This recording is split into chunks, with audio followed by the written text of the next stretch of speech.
Hello student, आप सबों का इस चैनल बायोट्यूट पर स्वागत है। आज के इस वीडियो में हम लोग क्लास 11th के chapter 8 cell the unit of life के एनसीईआरटी बुक को देखेंगे।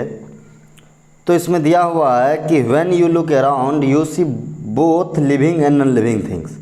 जब हम लोग अपने चारों तरफ देखते हैं तो हम लोगों को लिविंग और नॉन लिविंग दोनों तरह की चीज़ें दिखाई देती है। You must have wondered and ask your self.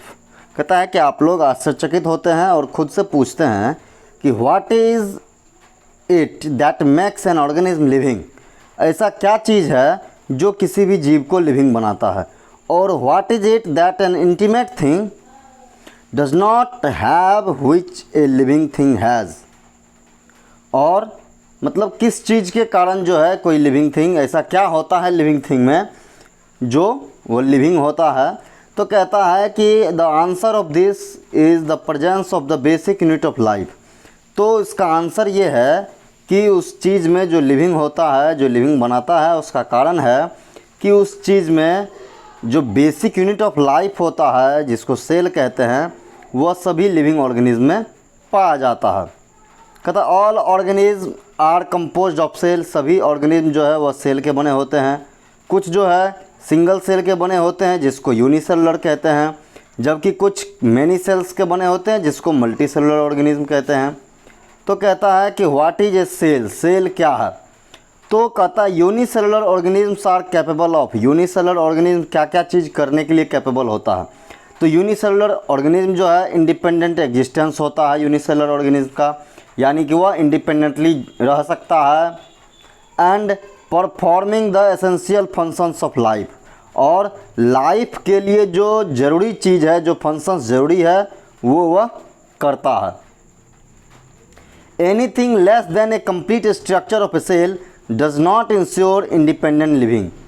ऐसा कुछ भी चीज़ जो एक कंप्लीट सेल के स्ट्रक्चर से कम हो, उसमें इंडिपेंडेंट लिविंग जो है वह अपने आप जिंदा नहीं रह सकता है।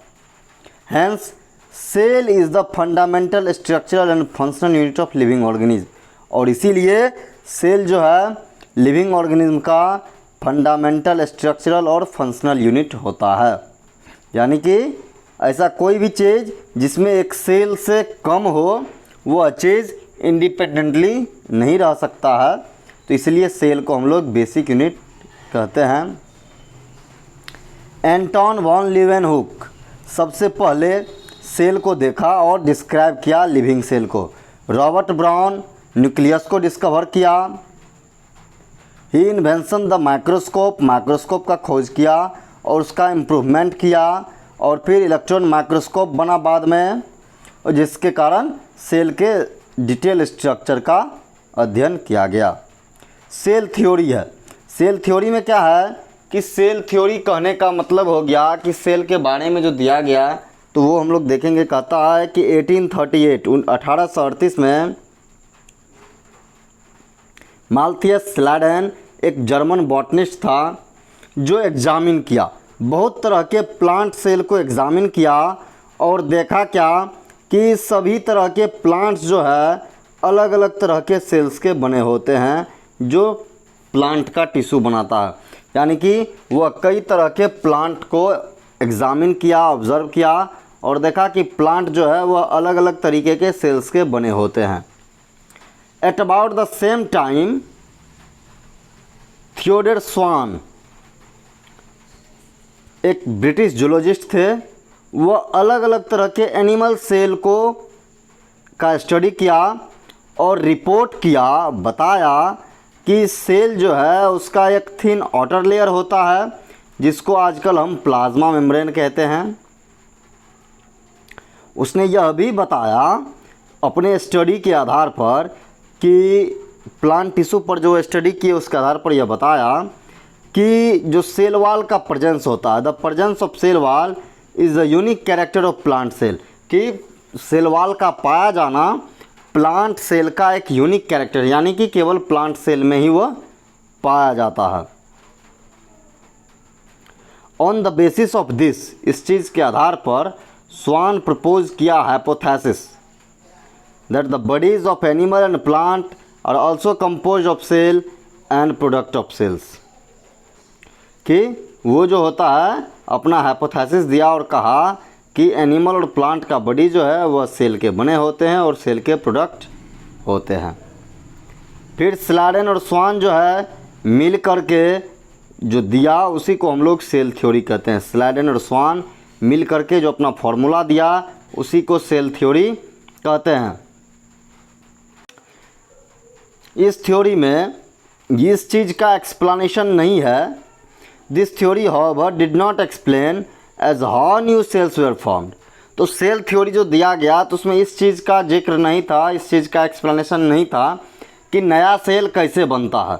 फिर बाद में एक साइंटिस्ट थे रुडोल्फ वर्चॉव 1855 में सबसे पहले एक्सप्लेन किए कि cells divided and new cells are formed. नया सेल जो बनता है वह सेल डिवीजन से बनता है, यानी कि सेल डिवाइड करता है और नए सेल का निर्माण करता है फ्रॉम प्री एग्जिस्टिंग सेल्स। पहले से बने हुए सेल से नए सेल्स का निर्माण होता है, जिसको वह लैटिन में कहे ओमनिस सेलुला ई सेलुला, यानी कि जो सेल नया बना है वह पहले से उपस्थित सेल से ही बनता है। He modified the hypothesis of Schleiden and Schwann to give the cell theory a final shape. तो रुडोल्फ वर्चॉव जो है स्लाडेन और स्वान के सेल थ्योरी को थोड़ा सा चेंज किए और फिर बताए कि सभी लिविंग ऑर्गेनिज्म जो है वह सेल्स के बने होते हैं और सेल्स के प्रोडक्ट होते हैं, और सभी सेल्स जो है प्री एग्जिस्टिंग सेल्स से उत्पन्न होते हैं। सभी सेल्स में डीएनए या आरएनए जो है वह पाया जाता है जो जेनेटिक मटेरियल के रूप में काम करता है। इसके बाद है एन ओवरव्यू ऑफ सेल।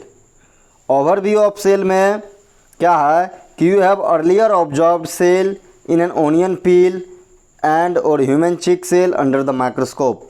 कि आप लोग पहले ही इस चीज़ को ऑब्जर्व कर चुके हैं क्लास 9th में ही कि ओनियन पील सेल को या ह्यूमन चिक सेल को माइक्रोस्कोप के अंदर देख चुके हैं। Let us recollect their structure. उसके स्ट्रक्चर को कहता है रिकलेक्ट करने के लिए। The onion cell which is a typical plant cell. Onion cell क्या है? एक प्लांट सेल है। Has a distinct cell wall. उसमें एक सेल वाल है जो उसका आउटर बाउंड्री बनाता है। Just within it is the cell membrane. और उसके अंदर सेल मेम्ब्रेन पाया जाता है। The cell of human cheek have an outer membrane as the delimiting structure of the cell.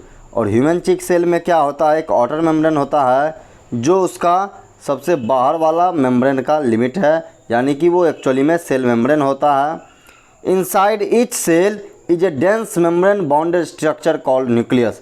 कहता प्रत्येक सेल में क्या होता है? एक डेंस मेम्ब्रेन बाउंडेड स्ट्रक्चर होता है जिसको न्यूक्लियस कहते हैं। This nucleus contain the chromosomes. Nucleus में क्रोमोसोम्स पाया जाता है। which in turn contain the genetic material। जो उसमें क्या होता है? न्यूक्लियस में जेनेटिक मटेरियल पाया जाता है जो एक्चुअली में डीएनए होता है। तो न्यूक्लियर मटेरियल, जेनेटिक मटेरियल जो है वो डीएनए होता है। Cells that have membrane bounded nuclei are called eukaryotic.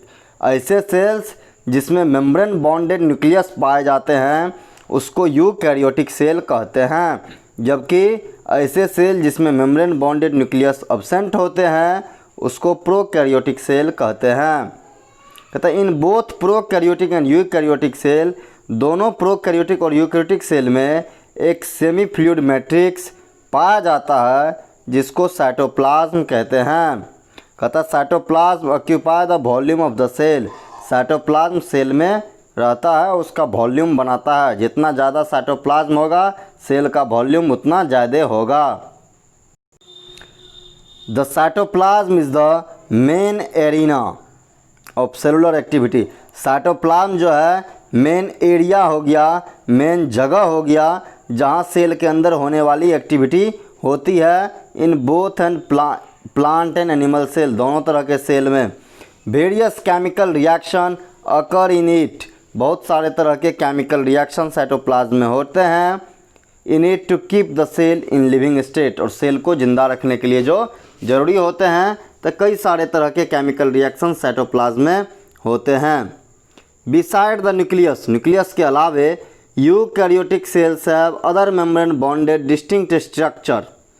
Eukaryotic cell में न्यूक्लियस के अलावे और भी मेम्ब्रेन बॉन्डेड स्ट्रक्चर पाए जाते हैं जिसको ऑर्गेनेल्स कहते हैं, जैसे कि endoplasmic reticulum, Golgi complex, lysosome, mitochondria, microbodies, vacuole. ये सब अलग अलग तरह के ऑर्गेनेल्स होते हैं जो यूकैरियोटिक सेल में पाए जाते हैं न्यूक्लियस के अलावे। The prokaryotic cell lack such membrane bonded organelles. Prokaryotic cell में इस तरह का मेम्ब्रेन बॉन्डेड ऑर्गेनेल्स नहीं पाया जाता है। Ribosomes are non membrane bonded organelle. Ribosome बिना मेम्ब्रेन बॉन्डेड ऑर्गेनेल होता है जो सभी तरह के सेल में, यूकैरियोटिक और प्रोकैरियोटिक दोनों तरह के सेल्स में राइबोसोम पाया जाता है। Within the cell, cell के अंदर राइबोसोम्स आर नॉट फाउंड। तो within the cell ribosome are found not only in the cytoplasm. Cell के अंदर राइबोसोम्स जो है केवल साइटोप्लाज्म में ही नहीं पाया जाता है, but also with in the two organelles. उसके साइटोप्लाज्म्स के अलावे जो है राइबोसोम दो सेल ऑर्गेनेल्स के अंदर भी पाया जाता है, जो क्लोरोप्लास्ट होता है प्लांट में और माइटोकॉन्ड्रिया एंड रफ ईआर होता है एनिमल सेल और प्लांट सेल दोनों में।